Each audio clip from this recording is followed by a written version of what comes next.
Thank you so much. I would first like to acknowledge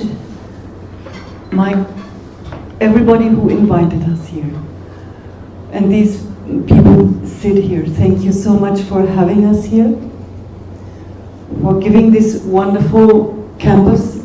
I think you must have built this campus just for our conference. We had built it 10 years before. This was inaugurated on... This campus was inaugurated on 21st June 2008, so it's around 9 years back we had built this campus. But after formation of a university, this was the first conference held here. Wonderful. So it's such an honor to be here, such an honor. Thank you for having us here. Amol, I think you would have to sit somewhere not there. Please sit there on the... You can also sit on the table if you want. Thank you. I know how informal this conference is. I would like to explain what this conference was. What is a formal conference? What is an informal conference? What was this conference? A formal conference is like a car without wheels. An informal conference is a car without wheels and without motor and completely in disarray. What was our conference? A car with a motor, with wheels and with fuel. A car must move, a conference must move. If it has no wheels, it will not move. So a formal conference is like a car that does not move. An informal conference is a car that will never move. What we tried to do was like a car that moves. Because a conference, if it has to be, it has value, and really substance must move. I would like to thank you for being here. It's my first time in India, and I have no words to thank you for including me for the past month. And I can now proudly say I'm born in India. I'm born in Indore. When you ask me, where are you from, Evelyn? I'm from Indore, Madhya Pradesh. And this is due to you including me and teaching me. I came like a little child. What is this? What is this, you know? So thank you so much. I'm full of gratitude for your kindness and loving inclusion. I would like to explain to you a little bit who I am. This is my father. He is 16 years old. This is in the country that Amol mentioned, Silesia. And I will show you where it is now, because this is the Second World War. And you see Silesia there in the middle, basically. It is today Poland. In 1945, it was shifting country. It was no longer Germany, it became Poland. And it was emptied of its inhabitants, almost. So my parents and 10 to 15 million people were transported away forcibly, and other people moved into their homes. Some people were put on trains that went to the east, to Siberia. If my parents had by accident been on such a train, they had no control, I would have a Russian passport. But by accident, my parents were on a train that went westwards. So they were taken off the train in what you might know as the Pied Piper city, Hamelin. So therefore, I am born in Hamelin, just by accident. I have no connection to Hamelin, but I'm born there. After the Second World War, Europe especially Germany, looked like that. The big cities looked like that.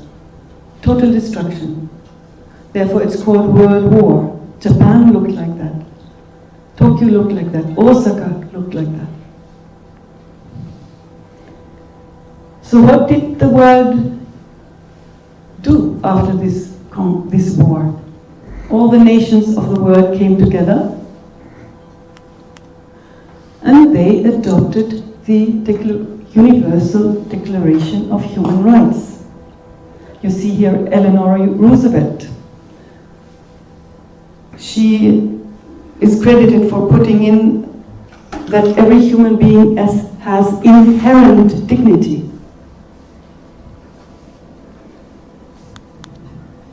The core sentence is, every human being is born free and equal in dignity and rights. And this is what you said about the head gardener hosting the flag. This is a manifestation of this sentence. Perfect. Yes. This is me. I was born in 1954. In my father, you see my father has lost one arm. He has lost his siblings, he has lost his father, he has lost his farm that he was to inherit, his land. He has lost his homeland.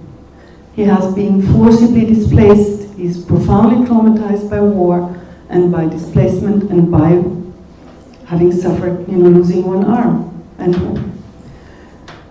So I'm born into a family profoundly traumatized by World War II. My identity until the age of 45 was the identity of many people in the world today who are displaced, who had to flee. My identity was here where I am now. I'm not welcome. It's not my home. I don't belong. I don't belong anywhere because there's no way to go back. Like in my parents' case, Silesia, nobody can go back there. It doesn't exist anymore. So until the age of 45, my identity was not to belong anywhere on this planet. Not to belong to humankind. At the age of 45, this identity changed, and I tell you why in a minute.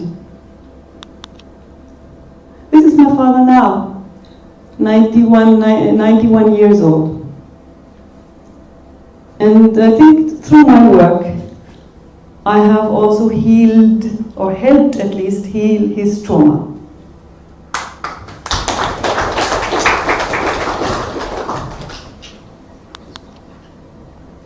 So what was my reaction to being born into such a family? After finishing school, at the age of 20, in a way I continued displacement. I began to do what I call global living.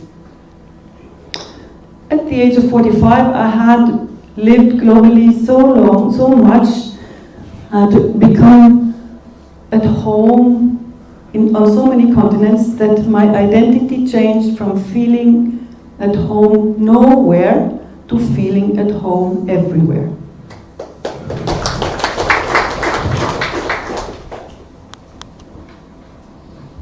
So I carry a world passport, and if you want to know more, you just Google Gary Davis.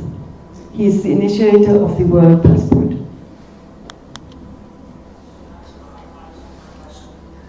And now I would like to explain to you a little bit my analysis of the world after 40 years of global living. I'm 63 years old now, and I've been living globally for the past 40 years. I am at home on all continents, and I do, wherever I go, I try to become the person from that place. Like now, I am Amita, because this is her sari. And I bring gifts from everywhere, from other people, from other continents. You see the rest of these gifts here.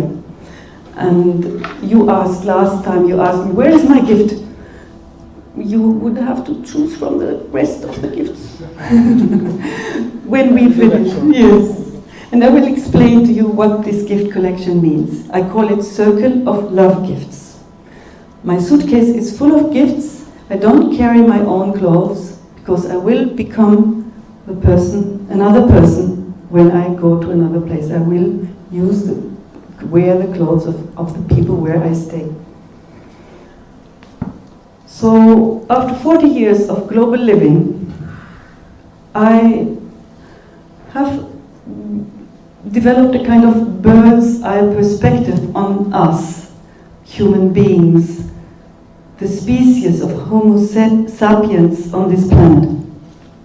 We started 200,000 years ago, 150,000 years ago in Africa.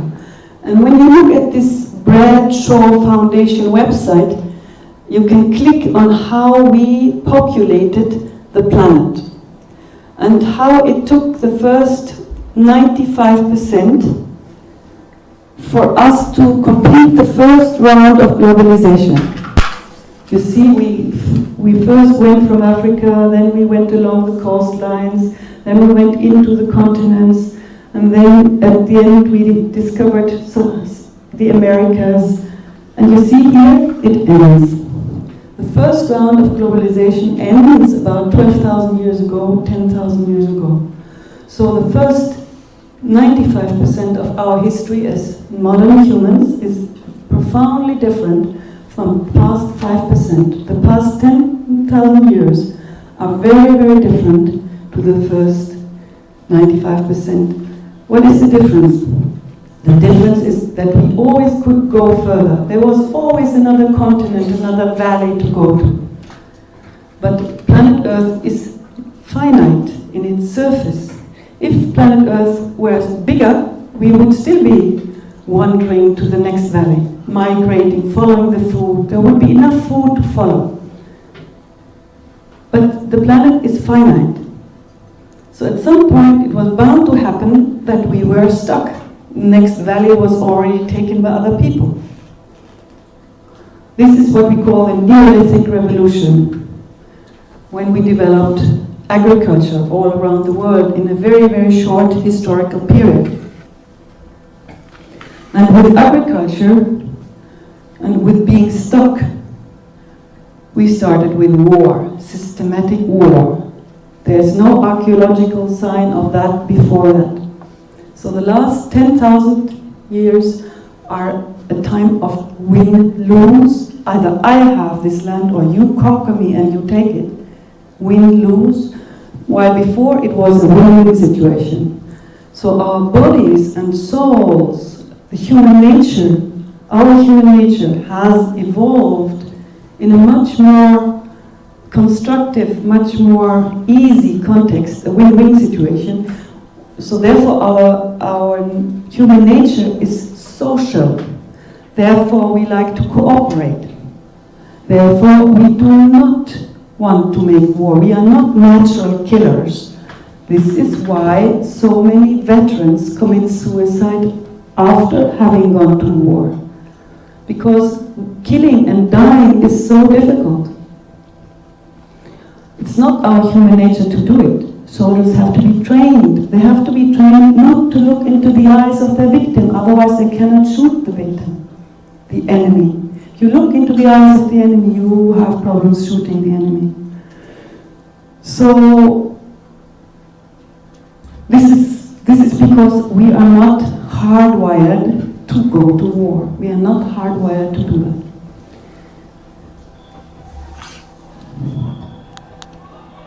I have another. So basically we can say the first 95% of our history, where our bodies and souls evolved, we were spreading out, following the food. Then what anthropologists call circumscription kicked in, which means suddenly something we thought was unlimited was limited. Surface, land was limited. This was new. Circumscription. And what did we do? We adapted. As humankind, we adapted. 10,000 years ago, 12,000 years later. We adapted by creating so-called dominator societies. A strong man at the top, teaching the young men to defend the group against possible enemies who will take the land. These young men will be trained to suppress their feelings, to learn that it is honorable to kill and die in war defending your people. The women will be inside and down to raise the next generation. This is the traditional setup of dominator societies almost everywhere on this globe during the past 10,000 years. There are very few exceptions. One of my platforms for our work is Norway, because this is one of these exceptions. And today, we are now there, today. Now, circumscription hits us again. We thought clean air is unlimited. We thought clean water is unlimited. But it is finite.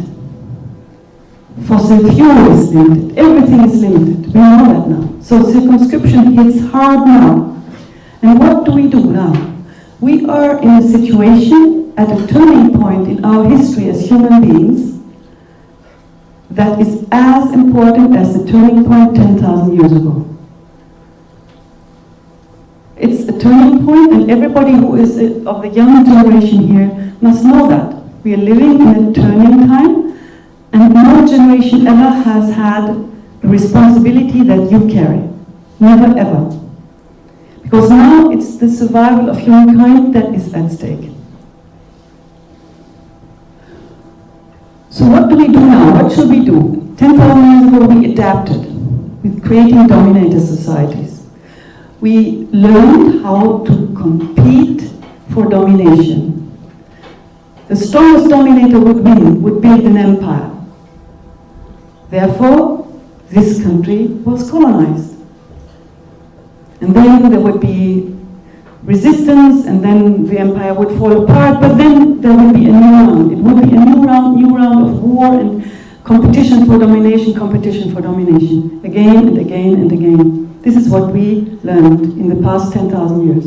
And all our epics, our religious founders, our religious leaders, they developed their thoughts in that context.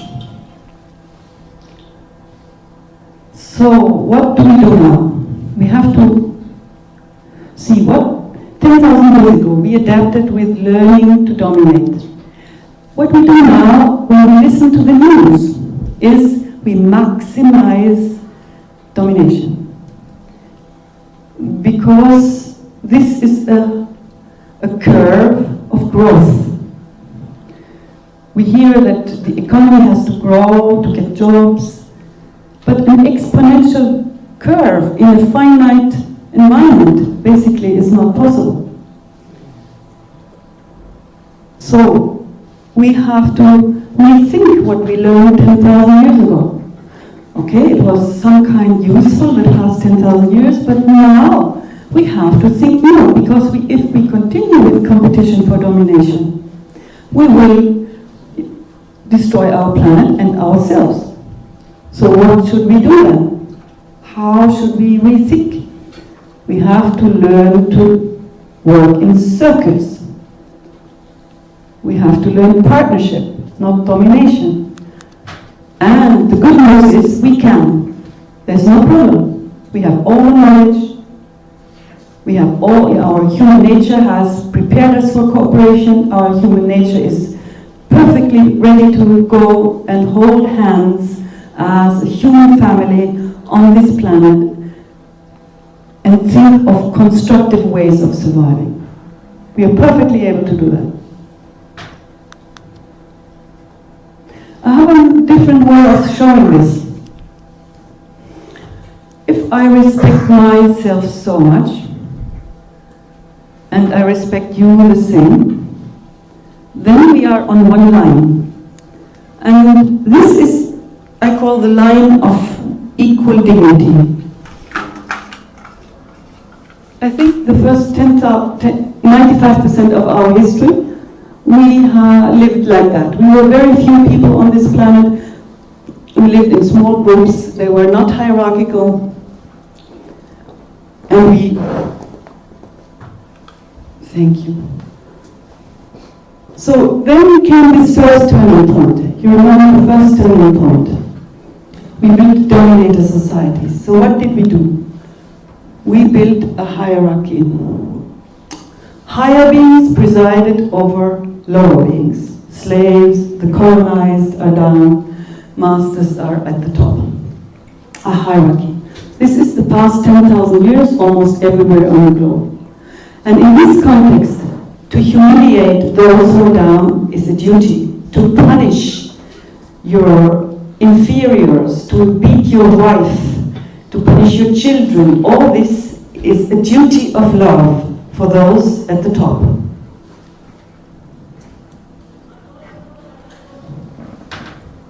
So humiliation is a duty, is pro-social. And the word dignity is used in a different way than I use it. It's used for the masters, the VIPs, the dignitaries. What is the core of the message of human rights? Every human being is born free and equal in dignity and rights. It's the dismantling of this hierarchy. It's basically a moral, ethical U-turn against the past 10,000 years. It's going back to what was before 10,000 years ago.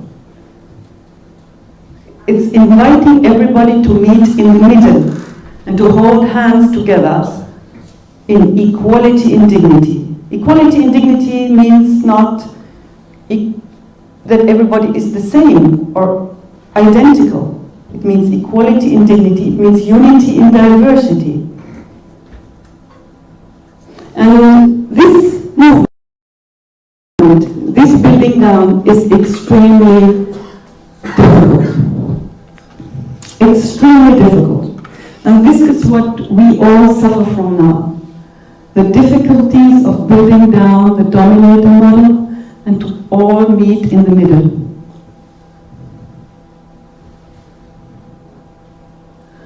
Why did India not make an independence movement against the Holkars?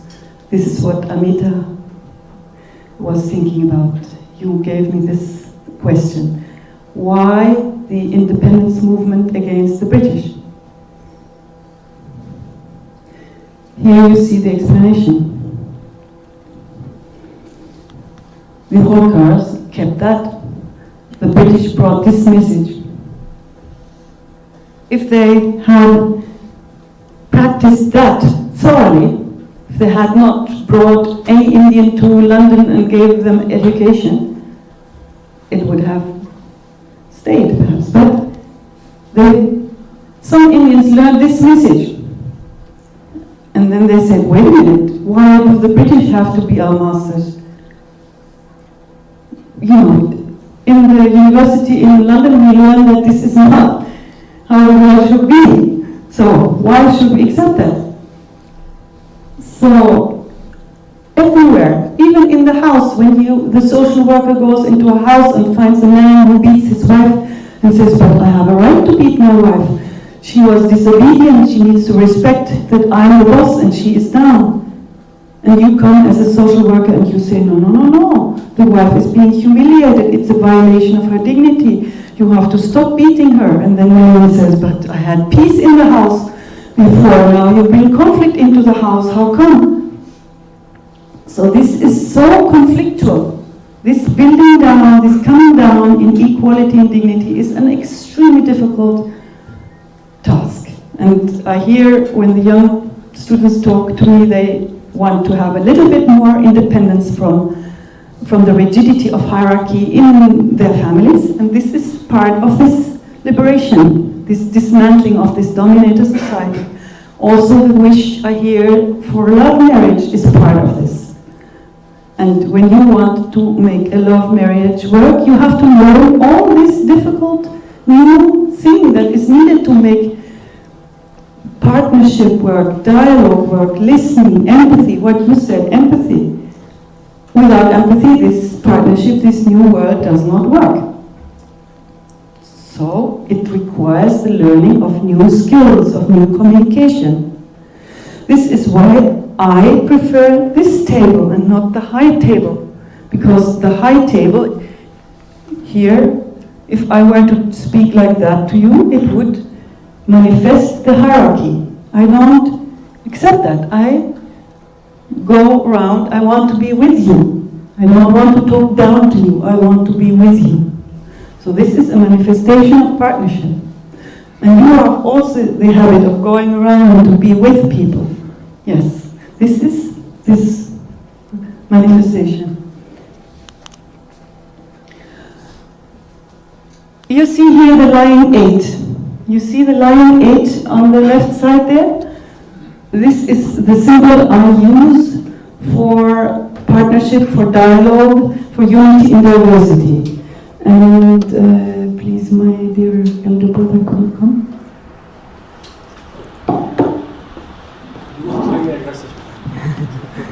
Yes.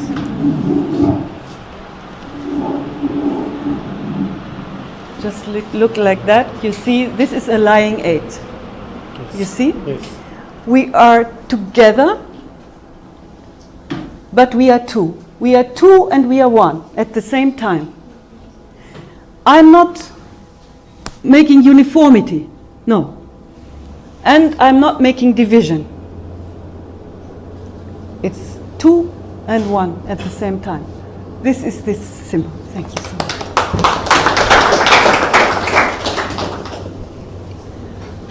And I have this picture as a kind of artful rendition of the same.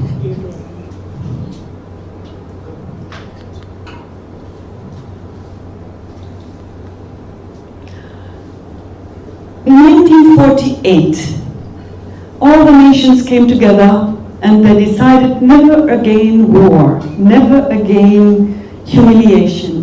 Everybody is now together in one family, in equality, in dignity on this planet. How come that we then have all these crises on our planet? After my 40 years of global living, to me, humankind is like the passengers on Titanic. The rich people live on the first floor and they paint their cabins pink. They watch films in their cabins and they are very proud of being on the first floor. The poor people down, they have only one wish, namely to come up. The people in the first floor, they try to put some barriers. They make steel walls, so that the people from down shouldn't come up. And the people in the first floor are very proud of themselves and they say, we are good people, look, we even give to charity, look, there is a small hole there in the first floor, we repair it. While overlooking the big hole down in the ship.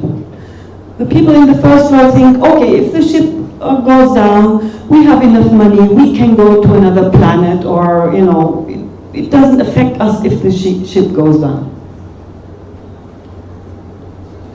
So at the moment, humanity, to me, to my view, is like the passengers on Titanic, and we are heading toward the iceberg.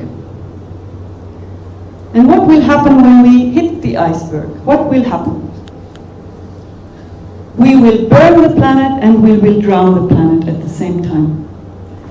This is what we do now, as humankind.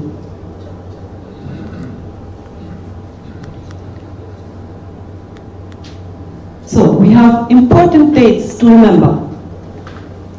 200,000 years ago, we emerged with our modern bodies and souls. And it was a win-win situation. And then came the first turning point. It became a win-lose competition for domination. In 1757 began the second turning point. The first time in the English language that the verb to humiliate meant to violate the dignity of an individual was in 1757. Before that, to humiliate and to humble was the same, and it was pro-social. In 1757, for the first time, to humiliate became antisocial, a violation. Just prior prior to the French Revolution, the American Declaration of Independence, and then 1948, the Declaration of Human Rights. In 1967-72, we see our planet from outside for the first time, the blue planet.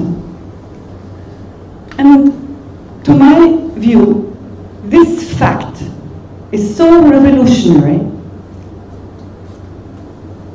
that it has not been understood. People have not understood how revolutionary this is, that we now can see our blue planet from outside. When have you ever traveled to another country and then noticed, wow, I see myself, my own country in a new light? To step outside gives you an understanding that is much deeper of where you come from. So the fact that we can see our planet from outside is a revolutionary fact, and none of our forefathers could see that. Therefore, we can now change the course of Titanic. This is the reason, one of the main reasons. In 1991, there was the end of the Cold War, and we had an opportunity to build one world that cooperates. We had this opportunity. We did not use it. We did not use it. We wasted it. We wasted it, and in 2008, there was a collapse of the blind belief in the market. And here comes India, here comes you, and economic thinking. I get emails after emails from everywhere in the world, and they say, please, the new economic thinking cannot come from Wall Street, cannot come from London City. It must come from you. Where is the new economic thinking that can bring us into the future? Very new thinking. It must come from you. So now we have the task to overcome systemic humiliation around the world. As I said, when I speak to young people, they say we want more individual freedom, love marriage, and money. These are the three wishes I hear. Individual freedom and love marriage. As I said before, this is in line with this global turning point. This is part of this global turning point. In all societies, this is going on.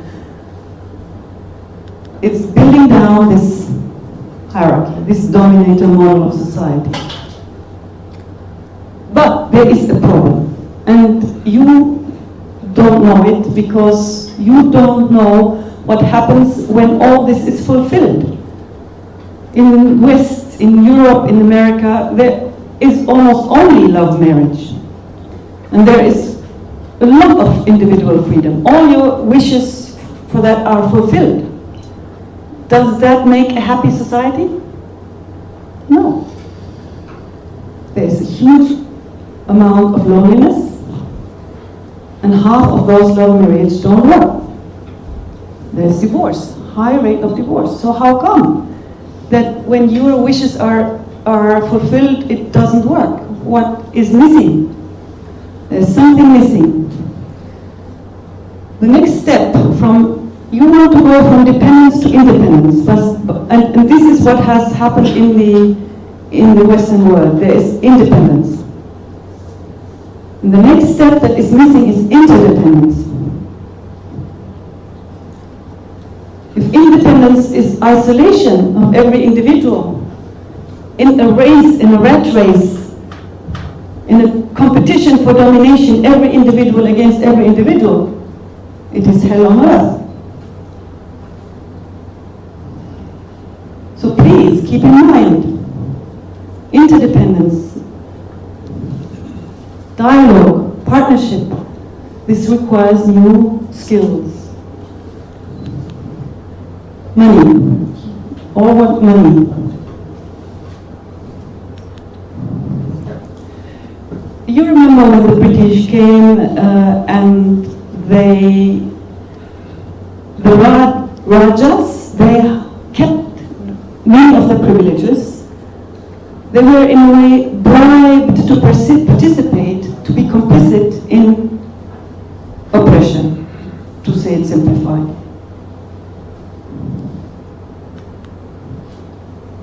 And the result was that a few individuals gained, the Rajas were complicit, and the broad masses suffered.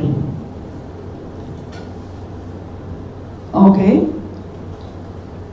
I beg you, please, let us resist becoming the new Rajas in the world. When we're in the West, I use this example and I say, we in the West, we are the new Rajas. We buy the cheap pineapples from Mexico or Costa Rica. We buy the cheap flowers from Kenya. We don't see that the people die of pesticides there. We just enjoy the privileges. We are complicit without seeing it. We enjoy our privileges and we don't see the destruction we cause. We don't want to see it, we don't see it. We are blind to our privileges. We are complicit. The West now is complicit. People go and are blind to what they do. So if you are now aspiring to lots of money, for what? For what? To be the new Rajas of the world? It won't work. In the past it worked. For the British, for a while it worked. Today the world is too interconnected and the planet is too finite. It no longer works.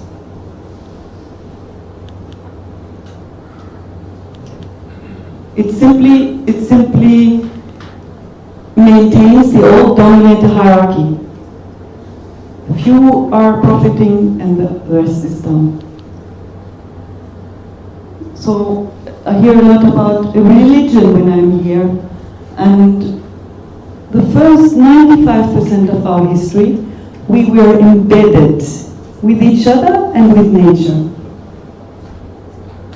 Then we built the dominator societies, and many religious thinkers, in the beginning, they had a wish for equality and dignity built in their religious message, in the beginning of a religious movement. However, as soon as a religious movement became institutionalized, it became a dominator religious institution. This is the past 10,000 years.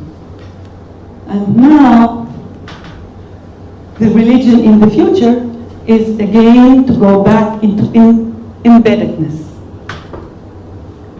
to be in dialogue with nature. I'm so happy that we have now glasses with water here. I'm so happy that this bottle is not there, but glasses with water are there. This is not being in dialogue with nature. We know now that the ocean is full of plastic.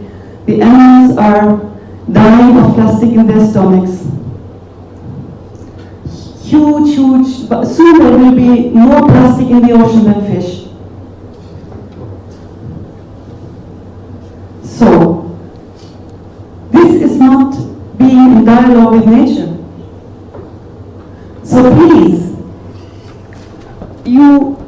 I congratulate you to the Independence Day. And I wish for more independence, more independent thinking, for resisting to imitate what the West brought you. Resist imitating it, because it's not a good direction. So I expect more from you, more independence, more independent thinking.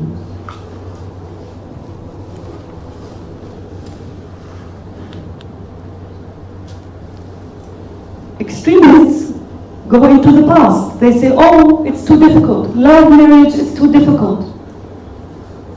New skills of partnership and dialogue, all that is too difficult. Let's go back into the past. It was at least stable.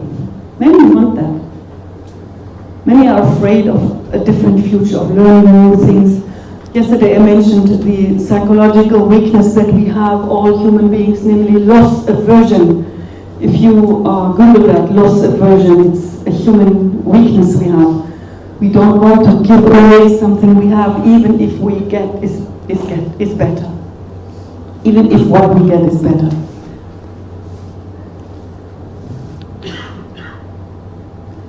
So if I no longer speak about communism and capitalism. Both ended up in huge inequality. And the words are now markers for cycles of humiliation. Wherever I go, people get very angry when these words are used. So I don't use it anymore, because people don't understand what it means either. It's just a word for anger and hostility. So I ask myself, if we absolutely need an ism, why not dignity? Dignityism, dignism. Unity in diversity. What we need for that is courage, curiosity, awe and wonderment, patience, integrity, authenticity, dignified humility, walking the talk, swimming. Like I said, a conference has to move, not to be static. Dignity and humiliation awareness. The most important is love. The big, big, big love that embraces everything. Also the problems, also the hurts. And I wrote a book on that, and Desmond Tutu wrote a foreword on big love. Academia has an extremely high responsibility here. As I said, no other generation has ever carried as much responsibility. You have this responsibility. Who else? So, we have this blue planet.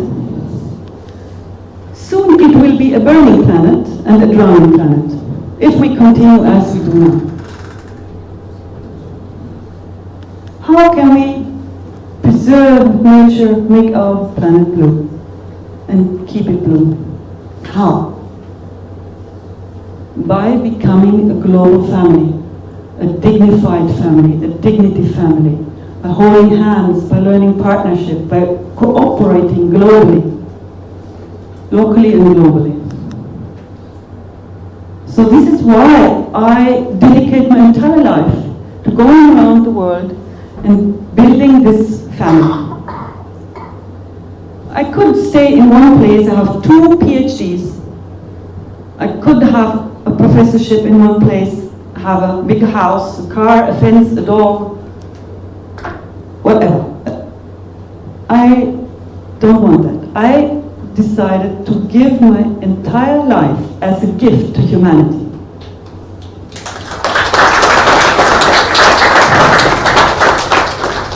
So Human Dignity and Humiliation Studies is a global fellowship of like-minded academics and practitioners. It's not for profit, it's a labor of love. It's built on a gift economy for a new future for humankind. It is for something new rather than against something old. We are about 1,000 members at the core, about 6,000 in the address list. And I'm the convener. However, I have another hat. The first part of my talk, I wore the hat of diversity. I explained to you how I see the world. And when I say it's very important that I have these 2 hats, it's very important because I do not want that you believe me. I do not want to dictate what you should think as the convener of this network. My thinking, the aim is that you get inspired to develop your own thinking about humiliation and dignity. Take my thinking as inspiration. As the convener of this global dignity family, I do not wish to impose my views on anyone. I'm part of the diversity as a researcher on my own account. At the same time, I'm the convener. We have 2 conferences per year. We had the last ones in Dubrovnik, and you see many. We have the next one in New York in December. Please come at Columbia University. Please come to New York, 8th and 9th of December. Then next year we are in Egypt, the year after in the Amazon in Brazil. This was, for example, one conference we had in South Africa in 2013. This is the conference we had in Rwanda in 2000.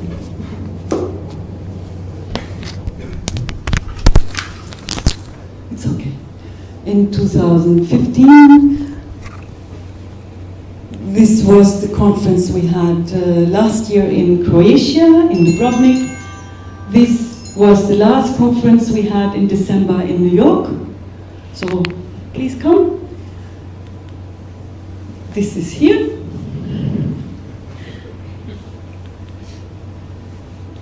And I was very impressed with your talk last at the induction, where you spoke about ambition, about organic force, about energy, and the students were very enthusiastic, and I was so impressed how you did that.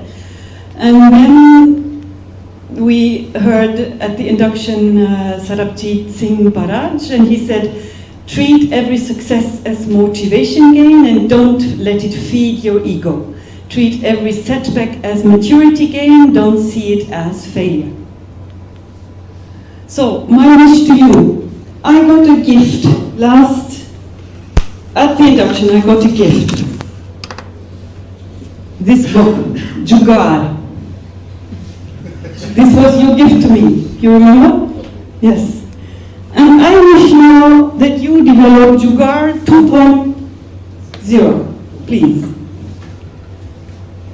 My wish to Lakshmi, please learn from Saraswati and give us the wealth of wisdom and knowledge.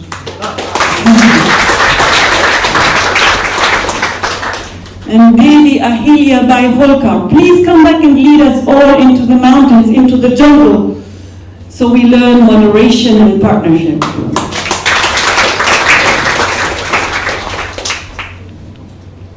And come next year to our conference in Egypt, in Cairo.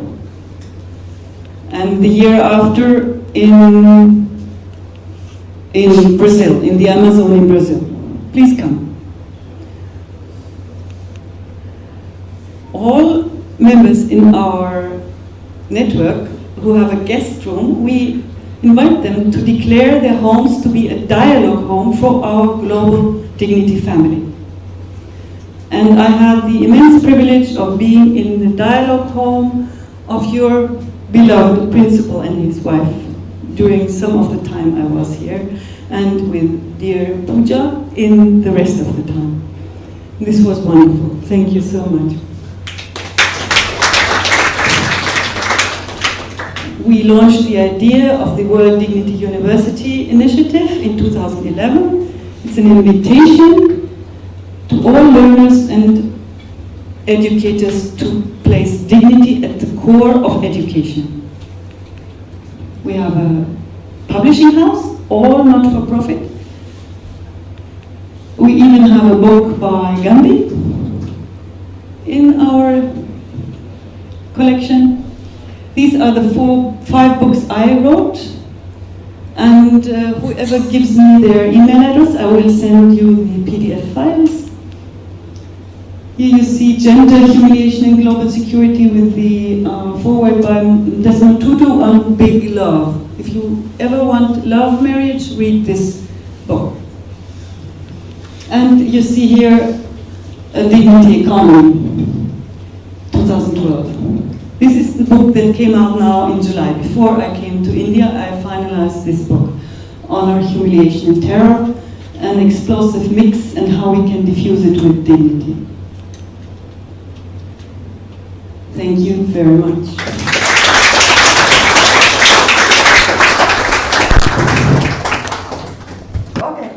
And Evelyn, I just wanted to tell you one more thing, that love and marriage independently look so beautiful. And when it's converted into a mocktail, It's become Titanic, you know. Thank you, Evelyn. You're as wise as always.